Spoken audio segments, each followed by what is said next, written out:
그래도 웃어요. 사랑하는 서지혁 식구들 안녕하세요. 2025년 9월 7일 믿음의 기초를 든든히 세우는 서지혁 소식지입니다. 어느덧 9월이 되었습니다. 잠을 이루지 못할 정도로 한밤중에도 찌는 듯했던 무더위가 한풀 꺾여 이제는 얇은 이불 정도는 덮어야 할 정도의 시원한 바람이 불기 시작합니다. 가을의 시작 9월. 이번 달 소식지 표지는요, 우리 서지역을 섬기고 계시는 지역장님과 지역회장님을 비롯한 목자장님 그리고 샘터장님들의 사진으로 장식이 되었습니다. 너무너무 아름다운 얼굴들인데요. 요즘 한창 묵상과 적용이라는 책으로 나눔을 하시며 지식과 영이 더욱 단련되고 계십니다.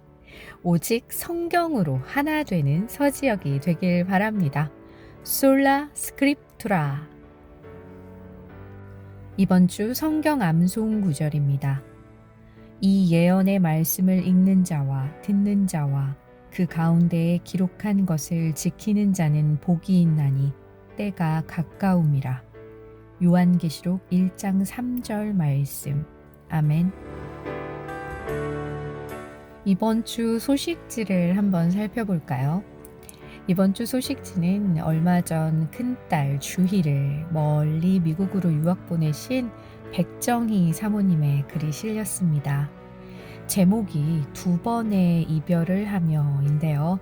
어떤 내용인지 한번 읽어볼게요.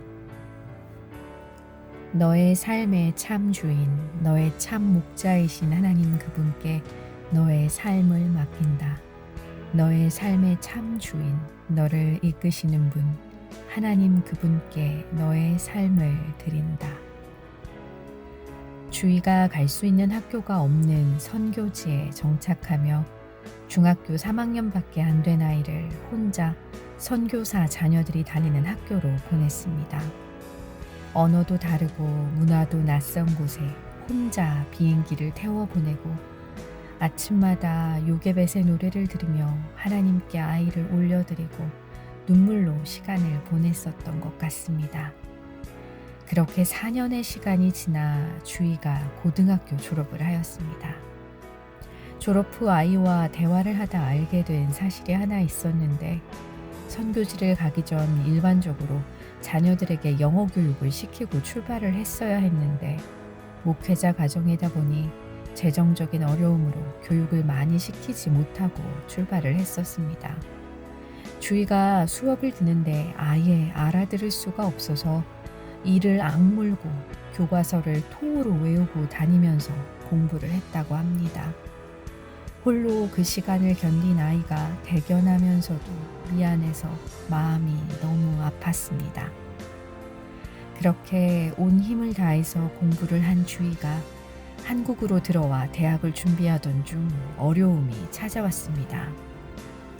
외국에서 학교를 나오다 보니 한국 대학교에서 필요로 하는 생활기록부를 제출할 수 없었고, 나름 증명하는 서류를 다 첨부했지만 지원한 6개의 대학에서 불합격 통보를 받게 되었습니다. 너무 열심히 공부한 걸 알기에 당황스러워하고 있을 때 주희가 했던 말이 참 은혜가 되었습니다. 엄마, 우리 가족이 지금까지 걸어온 길이 우리 선택이 아니니까 괜찮아. 하나님이 내가 갈 대학교 한 군데 안 열어놓으셨겠어? 이 고백 이후 함께 힘을 내서 다시 학교를 찾았고, 마침 신입생 모집을 하는 조지 메이슨 미국 대학교에 가게 되었습니다. 이 학교는 한국에 캠퍼스를 두고 있는데 3년은 한국에서 다니고 1년은 미국으로 가야 하는 학교입니다. 입학부터 학비까지 정말 매 순간순간이 하나님의 기적이었고 은혜의 시간이었습니다. 목회자 가정에서 특히 저희는 정말 아무것도 없는 빈손인 가정인데 저희 힘으로는 보낼 수 없는 곳에 보내셨고 매 순간순간 우리와 함께하고 계시다는 증거를 보여주셨습니다. 드디어 2025년 주희가 마지막 학년을 미국에서 보내야 하는 시간이 찾아왔습니다. 지난 3년 동안 큰 은혜를 경험했지만 미국으로 보내야 하는 모든 과정이 정말 쉽지 않았고 또 다른 눈물의 기도 시간을 보내야 했습니다. 그런데 정말 살아계셔서 우리를 돌아보시는 하나님께서 주위에게 필요한 재정들을 하나하나 채워주셨습니다.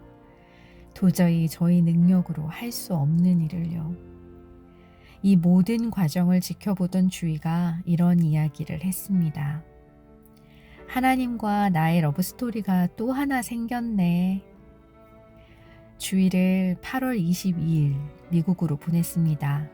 서지역 식구들의 사랑과 정성을 가슴에 한가득 안고 출발을 했습니다.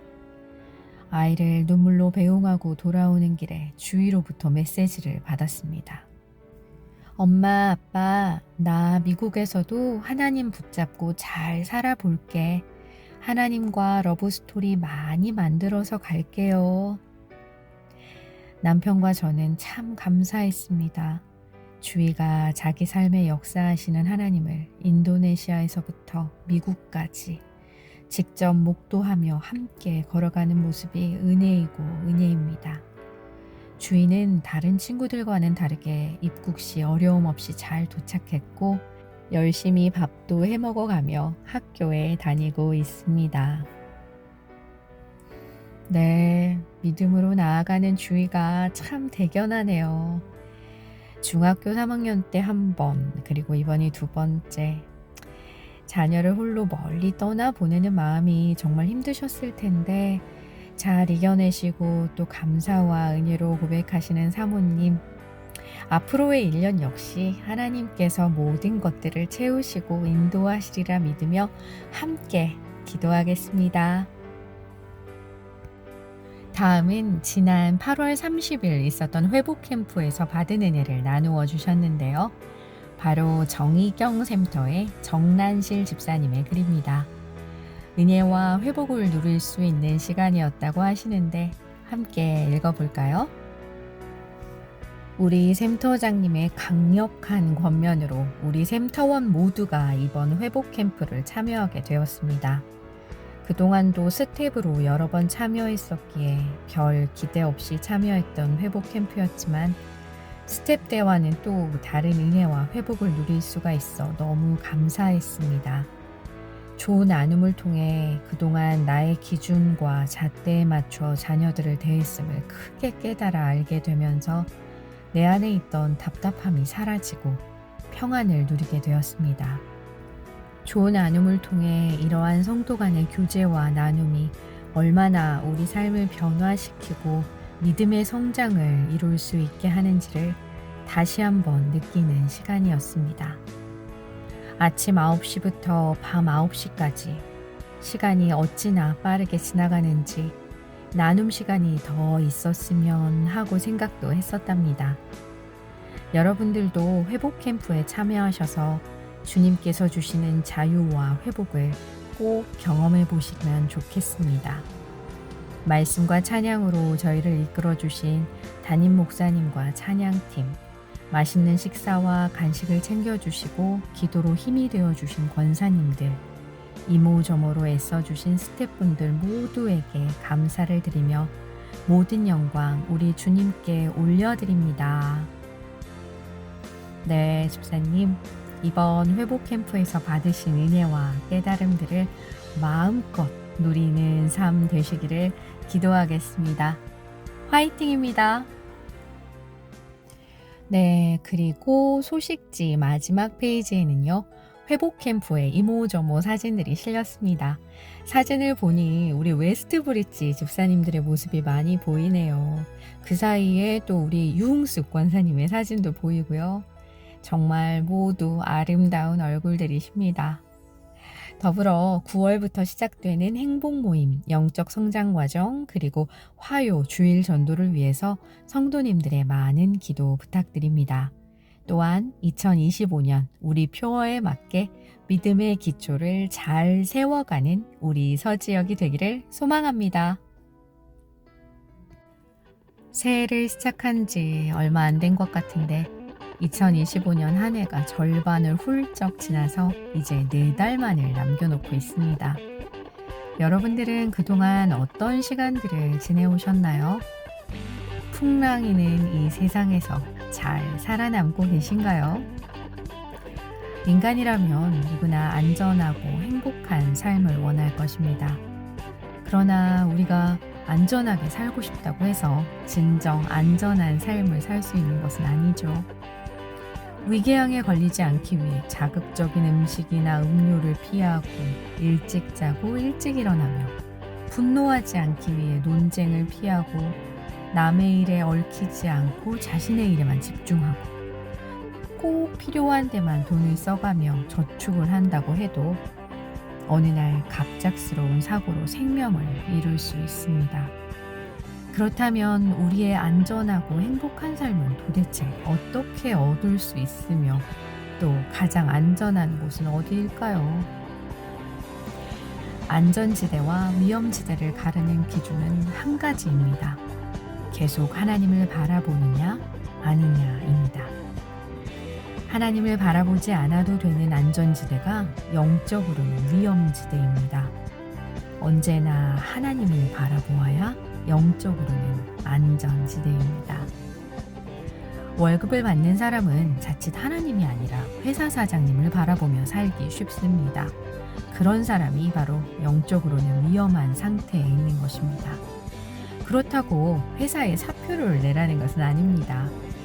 하나님께서 원하시는 삶은 어떤 환경에 있든 오직 하나님만을 계속 바라보는 삶입니다. 어느 장로님이 회사도 교회라고 생각하고 근무하다 보니 제 태도와 말이 달라졌습니다 라고 고백하신 글을 읽은 적이 있습니다. 교회에서든 직장에서든 우리는 항상 주님 안에 거하는 삶을 살아야 합니다. 하나님께서 원하시는 것은 단지 착하게 사는 것이 아닙니다.